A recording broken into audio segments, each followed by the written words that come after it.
कई साल पहले की बात है। विजयनगर नाम का एक राज्य था जहाँ के राजा कृष्णदेव राय थे। कृष्णदेव राय हर साल विजयनगर का वार्षिक उत्सव बहुत ही धूमधाम से मनाते थे।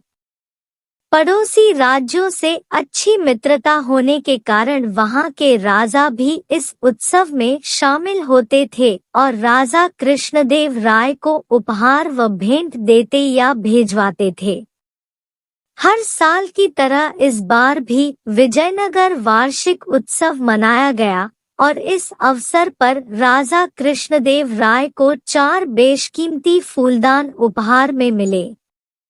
फूलदानों को देखते ही राजा का मन उन पर आ गया और ऐसा होता भी क्यों ना। उन सभी फूलदानों की शोभा देखते ही बनती थी। उन्हें देखकर ऐसा लगता था मानो प्रकृति के सभी रंगों को मिलाकर उन्हें रंगा गया हो व गहन नक्काशी से तराशा गया हो। जब बात इन फूलदानों की देखरेख की आई तो महल के सबसे काबिल सेवक रमैया को इसका कार्यभार सौंपा गया।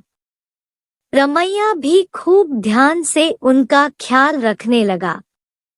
वह उन पर कभी धूल न लगने देता, बड़े सलीके से फूलों को सजाता व फूलों से बढ़कर फूलदानों की देखरेख करता। ऐसे ही एक दिन जब वह फूलदान साफ कर रहा था तो अचानक एक फूलदान उसके हाथों से फिसलकर जमीन पर जा गिरा और चूर-चूर हो गया। यह देखकर वह डरकर वहीं जम गया। इस बात की खबर जब राजा कृष्णदेव राय तक पहुंची तो वह गुस्से से आग बबूला हो गए। उन्होंने आवेश में आकर सेवक रमैया को फांसी की सजा सुना दी। बेचारा रमैया फांसी की सजा सुनकर रोने व कांपने लगा।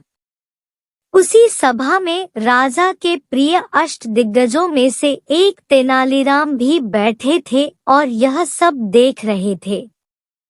उन्होंने राजा को इस विषय में कुछ समझाना चाहा और अपनी राय देनी चाहिए। उस समय राजा का गुस्सा 7वें आसमान पर था और वे किसी की भी बात सुनने को राजी नहीं थे। इसलिए स्थिति को भांपते हुए तेनालीराम ने चुप रहना ही ठीक समझा। फांसी का दिन तय किया गया। सेवक रमैया का रो रो कर बुरा हाल था। ऐसे में जब तेनालीराम रमैया से मिलने के लिए गए तो रमैया उनसे अपने प्राणों को बचाने की गुहार लगाने लगा। तेनालीराम ने रमैया के कानों में धीरे से कुछ कहा, जिसे सुनकर उसके चेहरे के भाव कुछ शांत हुए और उसने अपने आंसू पोंछे। आखिरकार फांसी का दिन भी आ ही गया। रमैया निश्चिंत, शांत खड़ा था। फांसी देने से पहले रमैया से उसकी आखिरी इच्छा पूछी गई। रमैया ने झट से जवाब में कहा कि वह मरने से पहले बचे हुए तीनों फूलदानों को एक अंतिम बार देखना व छूना चाहता है। सभी को उसकी यह इच्छा सुनकर बहुत हैरानी हुई। आदेशानुसार तीनों फूलदानों को मंगवाया गया। रमैया ने पहले सभी फूलदानों को निहारा, उन्हें धीरे से उठाया और एक एक करके सभी फूलदानों को जमीन पर पटक दिया जिससे वे टूटकर बिखर गए। राजा यह देखकर गुस्से से लाल हो गए और उन्होंने रमैया से पूछा, मूर्ख, तेरी इतनी हिम्मत, बोल तूने ऐसा दुस्साहस क्यों किया? रमैया ने थोड़ा मुस्कुराकर जवाब दिया, मेरे भूल के कारण आपका एक बेशकीमती फूलदान टूट गया, जिसकी वजह से मुझे मृत्युदंड मिल रहा है। अगर भविष्य में किसी सेवक द्वारा ये तीनों फूलदान गलती से टूट जाते हैं, तो मैं नहीं चाहता कि उन्हें भी मेरी तरह मृत्युदंड मिले और ये दिन देखना पड़े। इसलिए मैंने स्वयं ही बाकी बचे हुए फलदानों को तोड़ दिया। यह सुनकर राजा का गुस्सा शांत हुआ। उन्हें समझ में आ गया कि किसी व्यक्ति की जिंदगी एक निर्जीव फूलदान से बढ़कर नहीं हो सकती है, तथा वह गुस्से में आकर एक तुच्छ वस्तु के लिए किसी भी व्यक्ति के प्राण नहीं ले सकते। उन्होंने सेवक रमैया को उसकी गलती के लिए माफ कर दिया।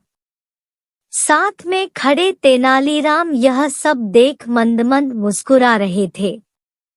राजा ने रमैया से पूछा कि तुम्हें ऐसा करने को किसने कहा था? रमैया ने राजा को सारी बात बताई कि ऐसा तेनालीराम ने उसे करने को कहा था।